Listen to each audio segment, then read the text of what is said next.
Baik, Bapak Ibu, pendengar, pemirsa sub seminar pada pagi hari ini, izinkan saya menyampaikan sedikit mengenai operabilitas logistik medis dalam ICS fasilitas kesehatan atau dinas kesehatan dan masyarakat. Kalau tadi kita sudah mendengar bagaimana Pak Rimawan menjelaskan bahwa di masyarakat itu mobilisasi sumber dayanya sangat tinggi sekali dan juga minggu lalu kita sudah mendengarkan pendekatan top down dari Kementerian Kesehatan dan juga kebutuhan rumah sakit vertikal seperti apa. Bagaimana ini kemudian 2 minggu ini kita bisa menyelaraskan antara atas dengan bawah ini. Nah, ini mungkin materi yang akan saya bawakan ini lebih ke middle manager seperti itu ya. Mohon izin, ini jadi kita apresiasi dulu. Ini bukan ngayem-ngayemi ya, seperti tadi Pak Priwan sampaikan. Jadi alhamdulillah kita telah berhasil menurunkan 58% kasus COVID-19 dalam 2 minggu dan menjadikan Indonesia yang terbaik, salah satu yang terbaik, nomor 6 yang terbaik kalau tidak salah. Kita apresiasi dulu untuk tenaga kesehatan dan juga para relawan yang telah membantu penanganan pandemi ini. Namun, nah ini ada namunnya, ternyata dalam sebuah prestasi yang telah kita capai ini, namun, nah ini, kalau kita lihat dari Worldometers ini, ternyata pencapaian ini kita raih dengan darah dan air mata sebetulnya. Jadi ada 2 kali kita bisa melihat 2 gelombang. Gelombang yang pertama setelah libur Natal dan Tahun Baru 2020, kenaikan setelah kita berhasil menerapkan PSBB di tahun 2020, tapi di penghujung 2020 ternyata ada kenaikan. Dan yang tadi telah disampaikan juga, ternyata setelah Idul Fitri dan Idul Adha mulai mengendur, ditambah lagi adanya varian Delta yang baru masuk, dan ini juga seluruh dunia sebetulnya menghadapinya. Dan sama seperti di Indonesia juga, angka kesakitannya meningkat tajam, kemudian angka kematiannya juga mengikuti. Jadi kemarin saya ada bincang-bincang juga dengan RSHS, Rumah Sakit Hasan Sadikin, ada quote yang sangat menarik, preparation through education is less costly than learning through tragedy. Ini dari Director of National Hurricane Center-nya di Amerika sana. Jadi ternyata kalau di Indonesia itu seperti tadi Pak Riman sampaikan juga, kita lebih ada jargon juga di negara kita, kalau bisa dipersulit kenapa dipermudah, seperti itu kan. Jadi memang kita mencoba untuk mengambil jalan yang lebih costly, through tragedi. Ya, tapi inilah bagian dari proses perjalanan panjang penanganan pandemi di Indonesia. Semoga kedepannya tidak terjadi lagi tragedi-tragedi seperti ini, tragedi kemanusiaan. Ini kita bisa lihat didokumentasikan dengan baik oleh banyak sekali media, bagaimana kematian tragedi-tragedi, terutama yang kemarin sempat menonjol adalah kematian di RSUP Dr. Sajito saat krisis oksigen. Minute by minute, hours by hours didokumentasikan, dan ini bisa diklik sebetulnya di sini nanti. Silahkan Bapak Ibu jika selesai dari subseminar ini, kemudian di-download di website kami. Ini akan jelas sekali terlihat. Jadi outline presentasi saya tadi pengantar saja. Yang akan saya sampaikan adalah memahami platform koordinasi dan kolaborasi sumber daya, terutama sumber daya kesehatan. Kemudian yang kedua, alur mobilisasi sumber daya di masyarakat atau di luar fasilitas kesehatan. Nah, sebagai pengantar, mungkin kita tahun lalu sebetulnya dari PKMK FKKMK UGM ini juga sudah membuat sebuah workshop, free online workshop untuk rumah sakit, puskesmas, dinas kesehatan. Itu ada linknya, silahkan diklik di situ untuk lebih dalam lagi mengenai ICS, Incident Command System atau sistem komando, dan bagaimana logistik itu bisa diterapkan dalam ICS ini. Nah, kemudian logistik itu dalam ICS, dalam Incident Command System itu tidak hanya obat-obatan, tapi juga, dan tidak hanya alat kesehatan saja, tapi lebih ke fasilitas, transportasi, komunikasi, persediaan macam-macam, sabun, APD, pemeliharaan dan pengisian bahan bakar, layanan makanan dan layanan medis. Nah, itu logistik bidang logistik dalam ICS yang ada di fasilitas kesehatan maupun di masyarakat juga. Nah, ini bagaimana kemudian ini bisa dipenuhi sumber dayanya, memanfaatkan banyak sekali resource yang ada di masyarakat, seperti yang tadi sudah disampaikan oleh narasumber pertama kita, Dr. Profesor Rimawan tadi ya, pagi ya. Ternyata banyak sekali potensinya, bahkan dengan nol budget pun itu semacam maklar, tapi bukan maklar bisnis ya, tapi dan tidak ngambil untung ya tadi anunya ya. Itu sebenarnya bisa dimobilisasi dengan mekanisme koordinasi yang tepat. Nah, ini kita lihat tahun lalu bagaimana segala cara telah digunakan oleh fasilitas kesehatan kita, baik itu dalam pemenuhan alat kesehatan, kemudian pemenuhan fasilitas buat tenaga medis. Nah, ini sangat penting sekali dan akan baik untuk terus dilanjutkan, baik itu oleh fasilitas kesehatan maupun masyarakat untuk membantu penanganan pandemi ini. Nah, ini kita lihat ternyata akhirnya pengerahan mobilisasi sampai ke akar rumput juga. Jadi kelangkaan oksigen masih terus berlanjut hingga keluarga pasien mengantri di depo-depo pengisian oksigen. Nah, ini bagaimana platform koordinasinya? Sebenarnya tadi sudah ada ICS, command system, dan command system itu sistem komando ya. Jadi koordinasinya sendiri menggunakan platform cluster kesehatan atau platform cluster. Jadi ini memang diperkenalkan oleh WHO, oleh UN. Salah satunya WHO menggunakan sistem klaster kesehatan yang sudah diadaptasi juga. Kalau di Indonesia ini sudah diadaptasi oleh BNPB, turun ke BPBD, Dinas Kesehatan juga sudah menggunakan, terutama kalau pandemi gini menggunakannya sistem klaster kesehatan. Jadi di Kepres tahun nomor 12 tahun 2020 mengenai pandemi ini juga sudah disampaikan bahwa potensi bantuan bisa saja dari dalam fasilitas kesehatan, Pemda bahkan luar negeri itu sudah ada aturannya, dan juga untuk klaster nasional sendiri juga sudah ada aturannya. Nah, kemudian bagaimana ini Dinas Kesehatan, tadi saya juga mendengar ada Pak Sekdis dari Dinas Kesehatan Musirawas. Bagaimana ini kemudian eksternal ini? Karena eksternal banyak sekali potensinya, seperti tadi sudah ada Sonjo dengan kapasitasnya di Yogyakarta dan juga mungkin daerah sekitar Jawa Tengah. Ada lintas aktor, lintas program, lintas sektor, dan juga pemerintah, non-pemerintah, masyarakat terutama, dan lembaga usaha. Ini bisa dipadukan dalam suatu mekanisme koordinasi klaster kesehatan yang dikoordinir oleh Dinas Kesehatan atau Satgas COVID-19 atau bidang kesehatannya. Nah, oleh apa? Oleh bagian divisi logistik tadi. Karena di Indonesia itu adalah kita the most generous country in the world. Jadi 53%-nya itu memberikan waktu. Jadi waktunya orang Indonesia itu 53%-nya itu diberikan untuk volunteering. Sementara 78%-nya itu donating money gitu kan. Bahkan helping stranger mungkin banyak yang disalahgunakan juga, tapi intinya adalah di Indonesia ini kalau mencari bantuan itu tidak akan mungkin kekurangan. Bahkan sekedar misalnya ban motor kita kempes pun pasti ada yang mendorong dari belakang menggunakan kaki itu ya, apa ya kalau bahasa Jawanya itu nyetut ya, kalau bahasa Indonesia agak panjang. Nah, itu ada, apalagi masa pandemi itu. Masa pandemi banyak sekali. Dan ini perlu dikoordinir. Kalau enggak nanti seperti ini. Kelangkaan oksigen di tengah ledakan COVID. Padahal kita lihat Samator itu berapa ribu ton itu bisa produksinya, dan bagaimana ini kemudian harusnya bisa dikoordinasikan dengan baik oleh klaster tadi, mekanisme koordinasi yang tadi. Ada klaster kesehatan, kemudian edukasi, klaster pendidikan, klaster livelihood, klaster ekonomi ya, dan lain-lain.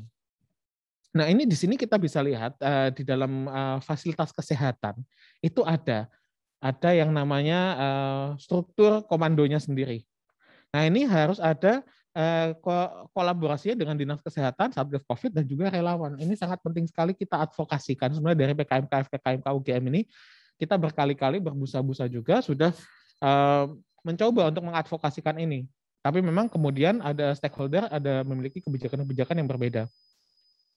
Nah, ini kita contohkan bahkan rencana kontingensi kesiapsiagaan pandemi. Memang kalau COVID itu substansi ya, kemudian ada gejala dan lain sebagainya. tapi sudah pernah didokumentasikan bahkan disimulasikan untuk pandemi influenza pada tahun 2017. Yang ini jadi rencana koordinasi ini, platform koordinasi ini didokumentasikan menjadi rencana kontingensi. Baik itu di Kementerian Kesehatan sudah ada, Palang Merah Indonesia juga sudah ada. Kemudian pada saat terjadi pandemi, pada saat terjadi event bencananya itu atau kedaruratan kesehatan masyarakat KKM, diubah menjadi rencana operasi dengan harapan siap saat diimplementasikan. Tapi apakah isinya sama atau berbeda? Nah ini yang menjadi pertanyaan. Isi dokumen rencana kontingensi ini apakah sama dengan rencana operasi penanggulangan rencana operasi Renkon dengan Renops? Di sini kita bisa lihat, saya ambilkan beberapa penelitian ilmiah di Iran. Ini di DHN itu sekitar District Healthcare, ini aku lali apa? Jadi di semacam rumah sakit daerahnya di Iran sana, ternyata penerapan HICS itu, Hospital atau Healthcare Incident Command System itu sangat meningkatkan efisiensi dari pelayanan kesehatan. Nah ini, apalagi terutama di bidang logistik, tinggi sekali ini efisiensinya. Ini dengan aktif ICS, ini dengan yang sebelah kanan ini tanpa dengan ICS 0 bahkan. Yang high-nya ini 10. Berarti sangat efektif sekali kalau diterapkan hospital healthcare incident command system. Bahkan kalau di Indonesia, kalau kita dengarkan minggu lalu juga dari Dr. Eko Mediastianto itu sudah ada platform permohonan bantuan online. Dan yang terkini bahkan dengan oksigen, ada alertnya di Kementerian Kesehatan itu kalau oksigennya sudah mulai menipis, nanti ada alertnya. Tapi sekali lagi itu mungkin adalah kalau kemarin Dr. Hendro sampaikan itu kebijakannya reaktif. Kebijakannya ada setelah ada insiden. Itulah namanya belajar dari tragedi. Tapi enggak apa-apa. Yang penting ada yang bisa diambil dari pelajarannya. Ada pelajaran yang bisa diambil dari eventnya itu. APD juga begitu. Juga sama, sudah ada platform bantuan APD online. Ada Sisrute juga. Nah, kemudian pada saat dibutuhkan apakah ini bekerja? Wallahu alam. Jadi ini pemantik diskusi nanti akan setelah sesi ini mungkin akan nanti dipandu oleh tim dari fasilitator kami. Jadi apakah ada dokumen rencana kontingensi daerah? Apakah Pak Sekdis dari Musirawas tadi ada aware mungkin BPBD-nya atau BPBD-nya memiliki rencana kontingensi di kabupatennya atau mungkin rumah sakitnya sudah punya rencana kontingensi atau di dinas kesehatannya sendiri sudah punya rencana kontingensi. Ini yang kita coba advokasikan. Apakah sumber daya kesehatan atau sumber daya apapun di daerah dipetakan dengan baik seperti sonjo-sonjo yang ada di kabupaten kota Bapak Ibu, di provinsi Bapak Ibu. Ini apakah ada? Kalau tidak ada, sekarang saatnya tidak pernah ada kata terlambat untuk memetakan apapun ini. Terutama sumber daya kesehatan karena pandemi ini memang masih akan lama berjalannya. Outline yang kedua, memahami alur mobilisasi sumber daya di masyarakat. Nah, tadi sudah ada sonjo dan lain sebagainya. Kemudian ini mungkin bisa menjawab pertanyaannya yang tadi Pak Sekdis. Jadi penting sekali memiliki rencana kontingensi, baik itu di dinas kesehatan maupun di fasilitas kesehatan, karena di dalam rencana kontingensi itu memiliki SOP.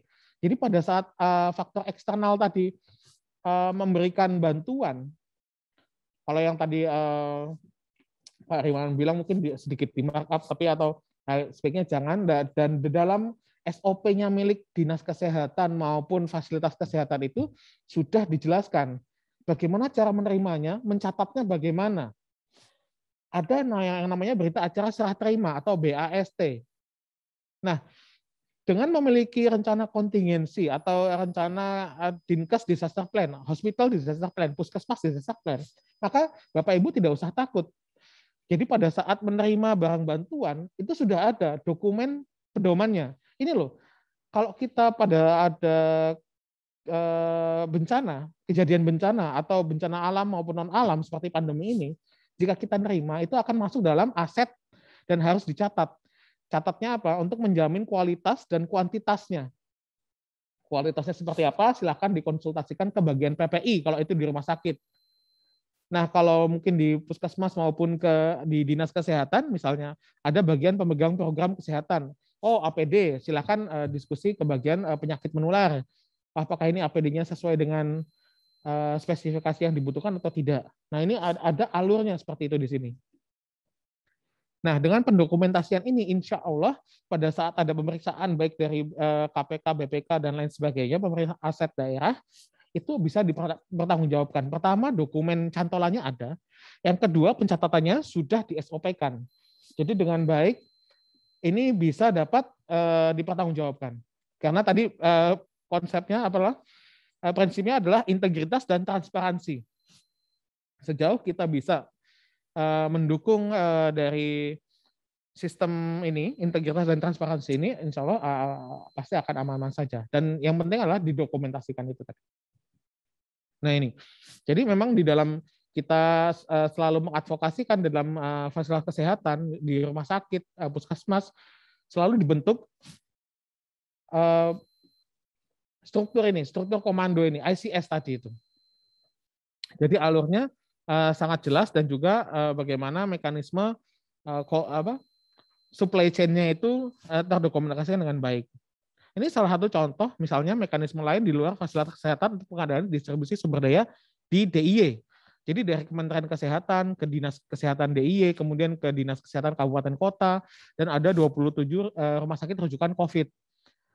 Ada jalur distribusi, ada jalur permintaan. Ya, itu birokrasi seperti itu. Nah, bagaimana kemudian melibatkan masyarakat di sini? Nah, itu tadi yang saya tanyakan, apakah di Dinas Kesehatan DIY yang tergabung dalam Satgas BPBD DIY ini sudah mendokumentasikan atau sudah mencatat potensi-potensi sumber daya yang bisa dikerahkan seperti Sonjo tadi. Jadi akan aneh ya begitu sebenarnya ada mekanisme yang sangat bagus pengerahan mobilisasi sumber daya yang bagus sekali di luar sistem, tapi tidak diintegrasikan ke dalam sistem. Akhirnya yang di dalam sistem itu bingung sendiri gitu kan. Inilah kenapa ICS dalam HDP atau Hospital Disaster Plan atau rencana kontingensi bencana di baik itu rumah sakit, dinas kesehatan maupun puskesmas itu bisa interoperabilitas atau bisa bermain bersama dengan insiden komanya yang ada di dalam dinas kesehatan atau di Satgas. Nah, permasalahan di lapangan seperti apa? Yang pertama kita ada rumah sakit, puskesmas, ada masyarakat. Kemudian ada sub-sub klaster yang tadi disampaikan, ada klaster kesehatan, pendidikan, kemudian sub-sub klasternya ada pelayanan kesehatan, kesehatan jiwa, pelayanan gizi, pengendalian penyakit, dan lain sebagainya yang tergabung di klaster kesehatan. Oleh Kementerian Kesehatan dibikinkan rencana kontingensi. Ini sudah dalam satu dokumen. Nah, terjadi event atau terjadi kejadian bencana, terjadi pandemi COVID. Ada rencana operasi. Ternyata dalam rencana operasi itu yang ditunjuk ada Kemenko, kemudian ada gugus tugas.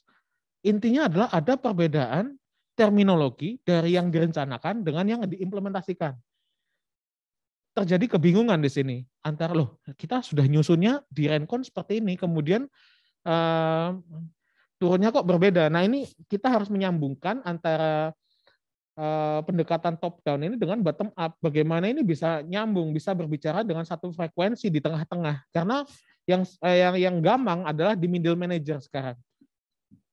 Di bawahnya sudah ada kapasitas, sudah bagus sekali. Sonjo sudah mengkoordinasikan begitu banyak sumber daya. Kemudian di tingkat pusat sudah membuat rencana yang sangat baik sekali. Kalau terjadi ini, melakukan, tapi begitu pada saat kejadian beneran, nggak nyambung. Seperti itu. Nah ini kita advokasikan juga ada sebuah dokumen di tengah-tengah, yaitu Dinkes Disaster Plan, kemudian Hospital Disaster Plan, dan juga Puskesmas Disaster Plan yang kita coba advokasikan untuk dibuat segeneral mungkin, sefleksibel mungkin, agar semua kebijakan yang ditelurkan oleh pusat maupun kapasitas yang ada di masyarakat itu bisa saling berkoneksi.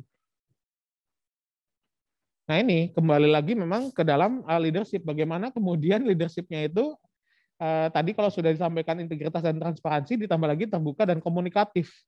Mungkin kita bisa lihat bagaimana pergantian leadership di tengah-tengah penanganan pandemi ini sedikit banyak menghasilkan yang tadi Pak Riwan sampaikan juga, adanya perubahan.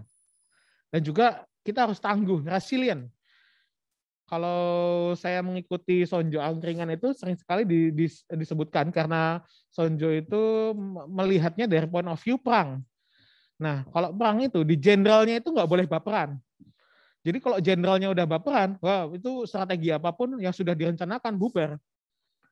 Jadi ketangguhan seorang pemimpin itu jangan baper. Wah dapat hantaman kiri kanan, ya tetap sudah sesuai dengan ininya apa namanya?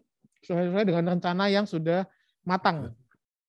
Tapi juga rencana ini adaptif capacity yaitu itu adaptif. Jadi fleksibel, nggak saklek gitu loh. Harus evidence based. Memang ini novel ya, novel coronavirus yang awalnya kan. Jadi masih baru, masih kita mencari-cari celah juga. Bagaimana si virus ini kemudian bisa kita akalin seperti itu. Nah, jadi memang harus evidence based. Nah, ini yang susah. Nah, di Napoli, tapi bukan klub Napoli yang tadi malam main di Liga Eropa ya. Di rumah sakit RSUD Napoli ini, according to our experience, a simple logistic project and clear organizational plan may be the keys to the success of surging the ICU capacity. Jadi surge capacity, dedicated facilities during COVID-19 outbreak. Jadi bagaimana kemudian yang tadi itu perubahan nature dari pandemi ini itu bisa diadaptasikan oleh fasilitas kesehatan setempat. Dibuatlah sistem rujukan. Dibuatlah 27 rumah sakit rujukan COVID. Tapi sayangnya yang 27 itu rumah sakit besar. Jadi begitu ada kasus-kasus yang membutuhkan penanganan serius, semua rumah sakit di Jogja itu justru jadi rumah sakit COVID semua. Nah, ini mungkin perlu disinergikan juga. Jadi hanya dengan perubahan seperti ini, clear organization plan ini, simple logistic project dan clear organization plan ini bisa mengubah bagaimana kemampuan rumah sakit atau fasilitas kesehatan, baik itu rumah sakit maupun puskesmas itu beradaptasi terhadap COVID. Nah ini pemantik diskusi juga bagaimana itu bisa dalam renkonnya itu memetakan sumber dayanya, apakah ada MOU dengan potensi sumber daya di luar fasilitas kesehatan, dan apakah ada mekanisme pendokumentasian sumber daya. Nah ini kita coba hindari, karena biasanya gitu ya, wah begitu masker, WHO akhirnya luluh. Ya, pandemi ini salah satunya bisa ditanggulangi dengan masker. Masker habis. Kemudian ada salah satu menteri bilang, wah ini dengan kayu putih. Besoknya kayu putih habis. Dengan bawang merah. Ada YouTuber, influencer bilang, wah dengan empon-empon anu. Besoknya di Beringharjo habis empon-emponnya. Ya kan? Nah kemarin juga gitu sama. Oksigen. Oksigennya habis. Lucunya setelah pada saat dibutuhkan habis. Setelah selesai pandeminya surplus. Ya kan begini. Sekarang menumpuk. Itu alat-alat HNFC gitu kan.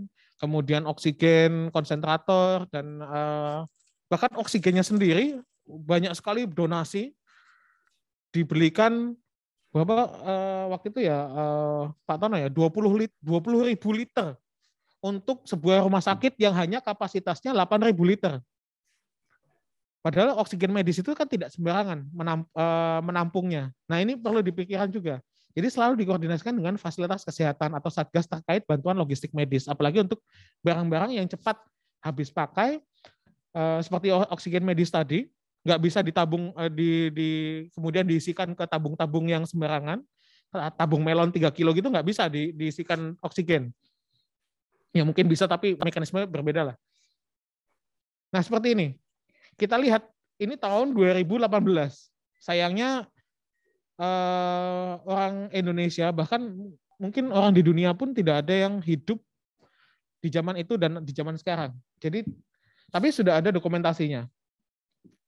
Ini akan ada 3 atau 4 ya. Kalau di sini kita lihat ada 4 gelombang. Kita harus bersiap. Ini 1918,